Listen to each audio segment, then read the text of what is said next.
Welcome to the YouTube channel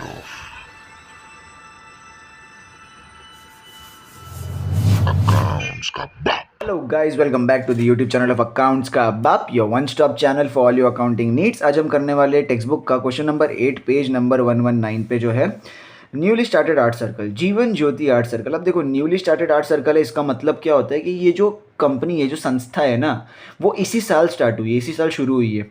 तो इसका पिछले साल का या प्रीवियस ईयर का कोई बैलेंस या तो फिर कोई सब्सक्रिप्शन या तो फिर कोई कैपिटल फंड कुछ होगा क्या? नहीं यार, पहला साल है बेचारे का। और अगर पहला साल है तो इसी साल उसका जो भी होगा करंट ईयर होगा, और या तो फ्यूचर ईयर में कुछ उसका एडवांस हो सकता है, दैट्स इट। उसके अलावा कुछ भी नहीं होगा। तो जीवन ज्योति आर्ट सर्कल इसका नाम है। इन द बुक्स ऑफ क्या आएगा फिर? Jeevan Jyoti art circle. खतरनाक नाम है। ओके, अब देखो, एनपीओ का फर्स्ट स्टेप अपन क्या करते हैं, तो डेट कॉलम बनाते हैं। ये डेट कॉलम आपको वर्किंग नोट के अंदर बनाना है, ठीक है। या तो फिर आप इनकम के उधर, ये जो इनकम एंड एक्सपेंडिचर अकाउंट होता है, वहाँ पे इधर लास्ट में भी बना सकते हो, जैसे मैं बना रहा हूँ। यहाँ पे आपको पहले लाइन में लिखना है प्रीवियस ईयर, एक लाइन छोड़ के आपको लिखना है करंट ईयर। अब रिसीट एंड पेमेंट अकाउंट की डेट देखनी, 31 मार्च 2018 दिया हुआ है। दैट मीन्स ये साल जो करंट ईयर का है वो खत्म इस साल हो रहा है। अब अगर ये खत्म इस साल हो रहा है, दैट मीन्स इसका साल शुरू कब हुआ होगा? 1 अप्रैल 2017 में। तो मेरा करंट ईयर क्या होगा? 17-18। तो मेरा प्रीवियस ईयर क्या होगा? 16-17। अब 31 मार्च 2017 पे ये वाला साल खत्म होगा, और ये वाला साल 31 मार्च 2018 पे। अब है ना, देखो ध्यान से, थोड़ा कॉमन सेंस लगाना। हमें ना ये डेट कॉलम बनाते हैं और यही मेरा फॉर्मेट है। अब इसी फॉर्मेट से मैं लिखवा तो देता हूँ, बट सवाल उठता है कि क्या यहाँ पे प्रीवियस ईयर होगा? अरे भाई, मैंने अभी समझाया, ये इसी साल शुरू हुआ है, तो इसका प्रीवियस ईयर तो हो ही नहीं सकता ना, पॉसिबल ही नहीं है, वो इसी साल शुरू हुआ है। तो प्रीवियस ईयर हमने लिखा ज़रूर है, पर वो यहाँ पे काम आएगा नहीं, ठीक है। तो यहाँ पे आपको सिर्फ और सिर्फ इनकम एंड एक्सपेंडिचर अकाउंट बनाना है, एंड जो आपका एक ही बैलेंस शीट बनेगा वो है क्लोजिंग बैलेंस शीट। अगर फॉर एग्जाम्पल तुमने एग्जाम के अंदर सम को शुरू करने के पहले जो 15 मिनट मिलते हैं ना, एक पेपर शुरू होने के पहले, और तुमने उसके अंदर ऐसे 3 बना दिए, ओपनिंग बैलेंस शीट भी बना दी, तो तुमको काटना पड़ेगा? नहीं, बिल्कुल भी नहीं, काटना नहीं है। वो फॉर्मेट अगर एक्स्ट्रा बना दिया है तो उसको एज इट इज़ रख दो, उसका कोई मार्क्स नहीं कटेगा, चिल, ठीक है। तो आपको अभी इसका डेट क्या लिखना है, तो जो करंट ईयर का डेट होता है ना, 31 मार्च 2018, यहाँ पे वो डेट आपका जाएगा इनकम एंड एक्सपेंडिचर अकाउंट में 2018, 31 मार्च 2018, और बैलेंस शीट के अंदर भी वही डेट जाएगा 31 मार्च 2018। फर्स्ट स्टेप आपका क्लियर हो गया। सेकंड स्टेप होता है सब्सक्रिप्शन। तो चेक इट आउट कि वेदर आपका कोई सब्सक्रिप्शन दिया है, तो यस दिया हुआ है, ये रहा सब्सक्रिप्शन 40,000 रुपये का। तो मैं क्या करूँगा, फटाफट इनकम साइड पर जाऊँगा और लिखूंगा सब्सक्रिप्शन बाय सब्सक्रिप्शन, 40,000 का अमाउंट अंदर लिखूंगा। अब सब्सक्रिप्शन के अंदर कुछ हो रहा है क्या? तो देखो, आपको फर्स्ट एडजस्टमेंट बोल रहा है subscription outstanding for the year was 5,000। अब देखो, आउटस्टैंडिंग फॉर द ईयर, जब कोई ईयर ना बोला हो तो आपको क्या लेना है? उसको करंट ईयर मानना है। अंडरस्टूड? अब अगर वो करंट ईयर है तो ये क्या होगा? Outstanding for current year. Outstanding for current year हमेशा क्या होता है? ऐड। आपको उसको क्या करना है? ऐड आउटस्टैंडिंग, और पूरा लिखना है, कंजूसी नहीं, कोई आलस नहीं। Add outstanding for current year, and amount कितना है इसके अंदर? 5,000। तो यहाँ पे आ जाएगा 5,000। Second effect, outstanding income creates what? Asset. और करंट ईयर है तो क्लोजिंग बैलेंस शीट में जाऊंगा और असेट साइड पे लिखूंगा आउटस्टैंडिंग सब्सक्रिप्शन, और द अमाउंट इज 5,000 रुपया। That's it. अब उसके अलावा सब्सक्रिप्शन कुछ भी नहीं है, तो मैं सब्सक्रिप्शन को यहाँ पे टोटल करके बाहर डाल दूंगा। तो 40 प्लस हो रहा है, तो 40 + 5 हो गया 45,000, ये आ जाएगा बाहर के कॉलम में। मेरा सेकंड स्टेप सब्सक्रिप्शन का खत्म हो गया। थर्ड स्टेप एनपीओ के अंदर होता है कि आप कैसे भी करके ओपनिंग बैलेंस शीट बनाओ ताकि कैपिटल फंड मिल सके कि साल की शुरुआत में कैपिटल फंड कितना था। परंतु इस सब में एक्सेप्शन है, क्योंकि ये साल में ही शुरू हो रहा है, तो इसका ओपनिंग बैलेंस शीट बन ही नहीं सकता, और साल के ओपनिंग में कितना कैपिटल फंड है वो नहीं पता लगाया जा सकता। तो यहाँ पर कोई दिक्कत नहीं है, ओपनिंग बैलेंस शीट वाला वो स्टेप कैंसिल हो जाएगा। उसके बाद फोर्थ स्टेप क्या होता है कि भाई ऊपर से कुछ चीज़ें नीचे लेके आनी होती है ओपनिंग बैलेंस शीट से क्लोजिंग बैलेंस शीट में, तो वो तो पॉसिबल ही नहीं होगा क्योंकि ओपनिंग बैलेंस शीट बनी ही नहीं है। तो क्लोजिंग बैलेंस शीट में क्या ही ट्रांसफर करूँगा, मेरा थर्ड और फोर्थ स्टेप दोनों ही कैंसिल आउट हो जाएगा। फिफ्थ स्टेप क्या होता है कि भाई पूरा सम अभी लाइन वाइज करना है। तो एडमिशन फीस आप देखो, रिसीट साइड पे आपको जो भी चीज़ मिलेगी वो या तो इनकम होगा या तो लायबिलिटी होगा। पेमेंट साइड पे कुछ भी मिलेगा वो या तो एक्सपेंस होगा या तो एसेट होगा। तो यहाँ पे जाते एडमिशन फीस को मैं इनकम मान रहा हूँ, सब्सक्रिप्शन इनकम था वो तो हो ही चुका है ख़त्म, डोनेशन को भी मैं फिलहाल के लिए इनकम ही मान रहा हूँ। इधर आते हैं तो फर्नीचर आपके लिए एसेट होता है, स्टेशनरी एक्सपेंस होता है, ऑफिस रेंट एक्सपेंस होता है, न्यूज़पेपर एंड पीरियोडिकल्स खरीदा आपको एक्सपेंस हो गया, टेलीफोन का खर्चा एक्सपेंस, इन्वेस्टमेंट आपके लिए एसेट होता है। और बैलेंस कैरिड डाउन का मतलब क्या होता है कि भाई इस साल आपका खर्चा निकालने के बाद कितना रोकड़ा पैसा आपके हाथ में बच गया, तो ये आपका हमेशा क्लोजिंग बैलेंस शीट का पैसा होता है, तो ये आप बैलेंस शीट में डालते हो। सब्सक्रिप्शन तो हो गया। अब डेप्रिशिएट फर्नीचर बोला है तो डेप्रिसिएशन करना है फर्नीचर पे, उसको टिक कर दूंगा। Full amount of admission fees, अब पूरा एडमिशन फीस का amount are to be capitalise, तो मैं एडमिशन फीस के बाजू में क्या लिखूंगा, इनकम को काट दूंगा और 100% कैपिटल फंड लिख दूंगा, CF लिख दूंगा।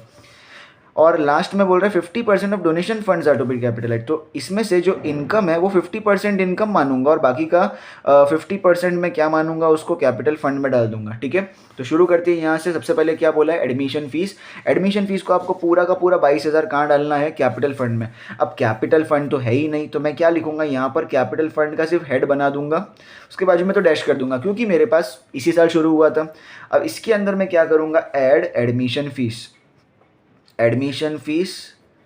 अच्छा, इधर क्या लिखूंगा मैं, 100% कैपिटलाइज, क्योंकि पूरा कैपिटलाइज हुआ, थोड़ा भी इनकम में नहीं गया, और ये पूरा का पूरा मैंने 22,000, तो यही मेरा अब कैपिटल फंड बन जाएगा। ठीक है, अब उसके बाद डोनेशन है, डोनेशन में से 50% यहाँ डालना है, तो 50% मैं कैपिटल फंड में डालूंगा डोनेशंस, और नीचे लिखूंगा मैं 50% कैपिटलाइज, 50% कैपिटलाइज।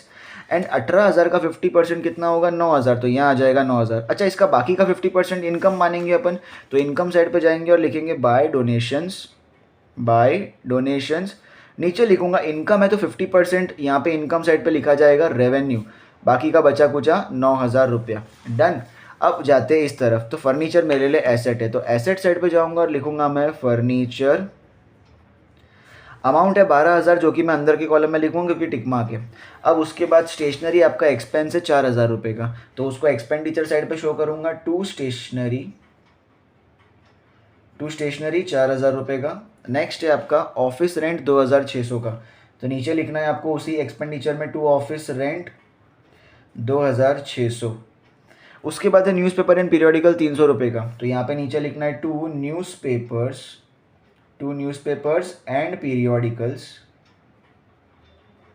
उसका अमाउंट है 300 रुपये का, तो डायरेक्ट 300 आ जाएगा। फिर है टेलीफोन एक्सपेंसेस 560 का, तो ये भी यहीं पर आएगा एक्सपेंडिचर में, टू टेलीफोन एक्सपेंसेस 560। अब आता है इन्वेस्टमेंट 23,000 का है, तो इन्वेस्टमेंट असेट साइड पे जाऊंगा मैं, इसके नीचे जगह छोड़ूंगा मस्त वाली, इन्वेस्टमेंट लिखूंगा, और अमाउंट है मेरा 23,000, 23,000 बाहर के कॉलम में, इसके ऊपर कुछ भी नहीं है। नेक्स्ट है cash in and cash at bank, तो cash in and cash at bank में मेरे लिए एसेट होते हैं, cash in and cash at bank यहाँ पे लिखा जाएगा, ये है 7,540 और ये है 30,000। ओके, अब आते हैं, पहला वाला एडजस्टमेंट हो चुका है, फर्नीचर पे डेप्रिसिएशन लगाना है, तो सिंपल फर्नीचर पे जाके लिखूंगा लेस डेप्रिसिएशन @ 10% पर एनम। ठीक है, 12,000 पे 10% कितना होता है, 1200। 12,000 में से 1200 गया तो 10,800 बच जाएगा। सेकेंड इफेक्ट कहाँ जाएगा, इसका एक्सपेंडिचर साइड पे नुकसान हुआ ना, तो क्या लिखने का, टू डेप्रीसिएशन ऑन, ऐसा हेड बनाऊंगा मैं इसका, पहले तो हेड हमेशा बना ही देने का, लिखने का उसके नीचे फर्नीचर और उसके ऊपर 1,200 रुपया हुआ, तो इधर 1,200 खत्म। अब उसके बाद लास्ट में कुछ भी नहीं था, आपको बोला you are required to prepare income and expenditure account for the year ending this and balance sheet as on that date, बस। तो फिर क्या करना है, अभी अपने को टोटल करना है, फटाफट टोटलिंग पे जाते। तो इस तरफ है 45 + 9 मतलब 54,000। अब यहाँ पे 4 + 2 6, 6,900, 6,900 को साइड में रखो। 1,200 + 500 होता है 1,760, तो यहाँ पे 0 6 9 + 7 16 6 7 8 8,660 रुपया।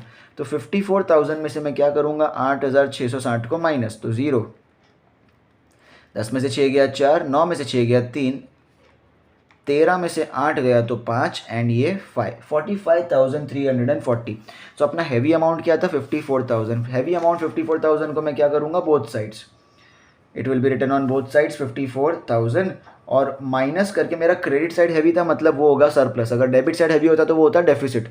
और अमाउंट कितना आया, 45,340, तो ये है 45,340 का मेरा सरप्लस, तो लिखूंगा टू सरप्लस, और उसके नीचे मैं लिखूंगा ऐसा proper, excess of income over expenditure that will be written over here. अब सरप्लस क्या होता है ना, कैपिटल फंड में जाके ऐड हो जाता है, और अगर इसी के जगह डेफिसिट होता तो आप क्या लिखते हो, उसके जगह पे लेस करते इधर से।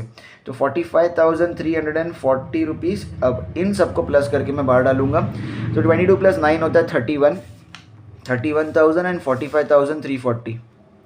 तो यहाँ पे आपका टोटल होगा 04, ये 340 तो एज इट इज़, 5 + 1 6, और ये 76,340। तो यहाँ पे जो 76,340 आया वही यहाँ का टोटल हो जाएगा ना, तो यहाँ का टोटल 76,340 आएगा। असेट साइड में भी उतना ही आना चाहिए, तो ये 15,800 को साइड में रखता हूँ मैं, 15,800। 23 + 7 होगा 30, 30 + 30 होगा 60, 60,540।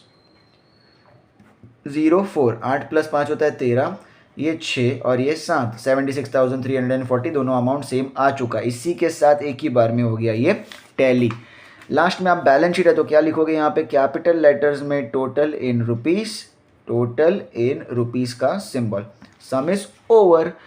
आई होप आपको ये पूरा सम समझ में आया होगा। बड़ा छोटा सा सम था, इजी सम है, इसके अंदर कोई गलती मत करना, स्टेप्स फॉलो करना। सर स्टेप्स क्या है वापस बताता हूँ, पहले डेट कॉलम, फिर सब्सक्रिप्शन, फिर ओपनिंग बैलेंस शीट बनाना, कैपिटल फंड वो यहाँ पे नहीं है, फिर उसको नीचे लेना है, ट्रांसफ़र करना है, वो भी यहाँ पे नहीं हुआ क्योंकि कुछ था ही नहीं, पर याद रखना स्टेप्स। उसके बाद क्या करना है आपको, क्वेश्चन को स्टार्टिंग से लेके एंड तक करना है सॉल्व, एडजस्टमेंट्स करने, खत्म करना है, टैली करना है, फटाफट एक ही बार में टैली करके छोड़ देने का। तो आई होप आपको समझ में आया। लाइक, शेयर और सब्सक्राइब का बटन ठोकना ना भूलना। मिलते हैं अगले वीडियो में, तब तक के लिए बाय बाय।